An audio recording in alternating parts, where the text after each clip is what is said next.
எங்கட தமிழ் இனத்தை சுத்தி ஒரு ஒரு பெரிய ஒரு என்ன சொல்றது ஒரு முக்கியமான வாழ்க்கையின் புள்ளியில நிக்கிறோம் நினைக்கிறோம்.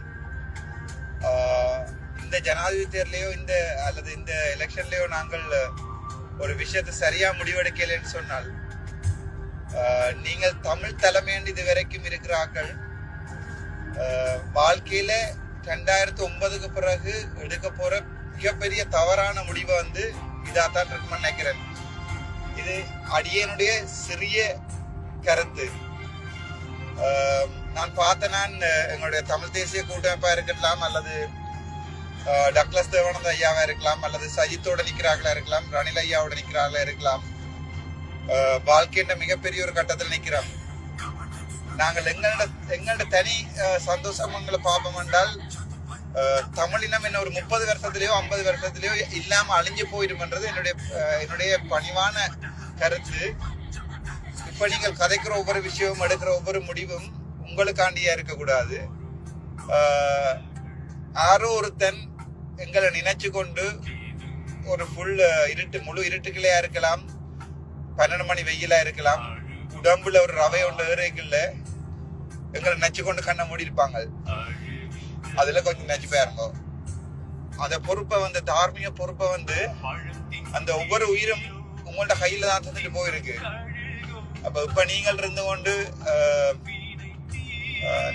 நானா பெருசு, ஸ்ரீதரன் ஐயாவா பெருசு, சுமந்திரன் ஐயாவா பெருசு, டக்ளஸ் ஐயாவா பெருசு என்று எங்களுக்குள்ளேயே அடிபட்டு கொண்டிருக்கிறீங்கள். உங்களை மாதிரி ஆக்களை நாங்கள் சமூகத்துல இருந்து ஒதுக்குறத தவிர வேற வழி இல்லை. என்ன பொறுத்த வரைக்கும் தனிப்பட்ட கருத்து நீங்களோட தமிழ்ல துரோகியல், அது யாரா இருக்கலாம். அது அரசியலை பார்ப்போம்னு சொன்னா, அரசியலுக்குள்ள அது சுமந்திரனா இருக்கலாம், சாணக்கியனா இருக்கலாம், ஸ்ரீதரன் ஐயாவா இருக்கலாம். மிஸ்டர் போட்டுக்கொள்ளுங்க, எல்லாருக்கும் முன்னுக்கு மன்னிச்சு கொள்ளுங்க, எல்லாருக்கும் முன்னாலும் மிஸ்டர் போட்டுக்கொள்ளுங்க. டாக்டர் இல்லத்தானே உங்கள்ட்ட மிஸ்டர் என்று போட்டுக்கொள்ளுங்க.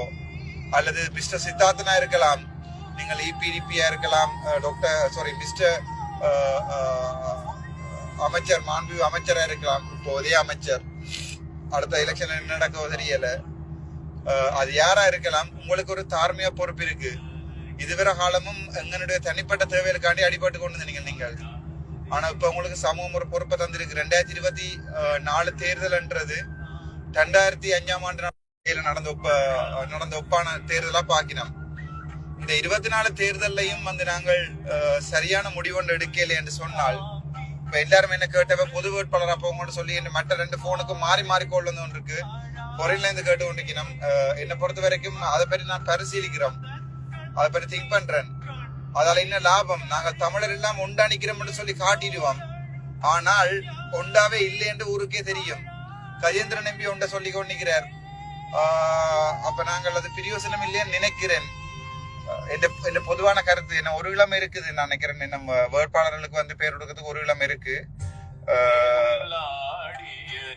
ஜோர்ஜ் பாருங்க, எனக்கு தெரியல. நீங்கள் தானே இப்ப முடிவெடுக்கணும். எங்களுடைய சமூகத்துக்கு இது 2009க்கு பிறகு வரைக்கும் நீங்க என்ன செஞ்சிருக்கீங்கன்னு சொல்லி ஒரு லிஸ்ட் ஒன்று போடுங்க தயவு செய்து.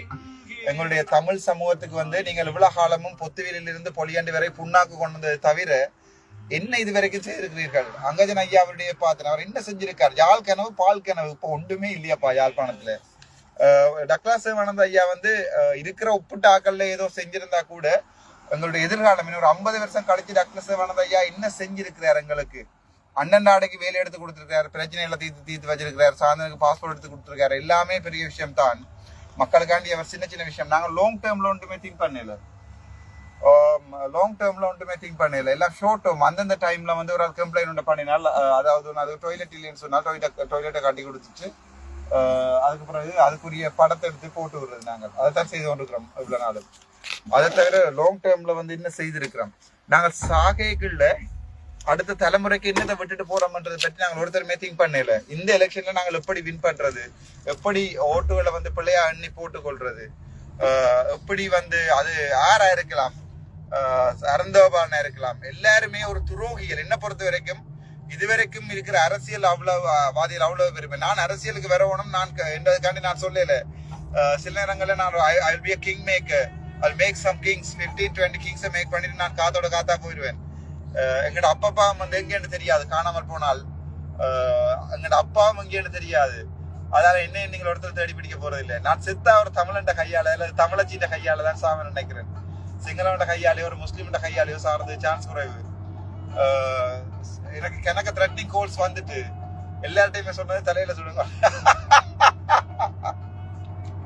முடிஞ்சா சுடுங்கடா தலையில. எனக்கு என்ன பொறுத்த வரைக்கும் இந்த எலெக்ஷன்ல உங்களுக்கு இப்பவே உங்களுக்கு ஒரு ஒரு ஒரு ஒரு அதாவது உங்களுடைய படிப்பறிவு அவ்வளவுதான். உங்களுக்கு அரசியல் நீங்க புலி இல்ல பூனையாவே இருந்துட்டு போங்க. புலி இல்லடா நீங்க பூனை. ஆனா எனக்கு விளங்கையில உங்களுக்கு இவ்வளவு அரசியல் எல்லாம் தெரியுமாட்டு நீங்க சொல்லிக் கொண்டிருக்கிறீங்க. சொல்லிக் கொண்டிருந்து கொண்டு பேருந்து இப்ப நீங்கள் பொது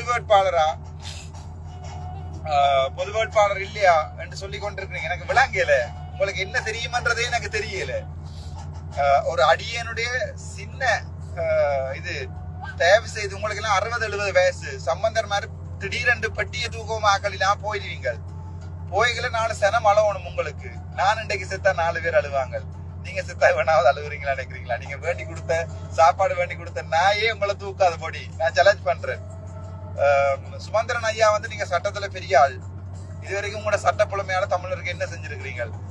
இப்ப கூட நான் சில விஷயங்கள் செய்திருக்கிறேன். நாளை என்னால செய்ய முடிஞ்சே நான் செய்திருக்கிறேன். சேலஞ்ச் பண்றேன். இந்த எலெக்ஷன்ல எப்படி உங்களோட ஒப்பீனியனுக்கு எதிரான ஒப்பீனியன்லாம் நான் நிற்பேன். அது 100% ஷுவர். ஏன்னா உங்களோட ஒப்பீனியன் பப்ளிக் ஒப்பீனியன் இல்ல. நீங்க தனி இண்டிவிஜுவல் ஒப்பீனியன் எடுத்து வச்சிருப்பீங்க. நான் பப்ளிக் ஒப்பீனியன்ல இருக்கிறேன். எப்படியும் நீங்க என்ன முடிவெடுக்கிறீங்களோ அதுக்கு எதிர் முடிவு தான் நான் எடுப்பேன்னு நினைக்கிறேன். பாப்போம், சந்திப்போம். சுடத்தான் போறீங்கன்னு சொன்னா ஒரு பிரச்சனையும் இல்லை. நீங்க சொல்றாண்டா தயவு செய்து சரியில சுடுவோம். 5 லட்சம் ரூபாய் அட்டைக்கு சரி, ஓகே.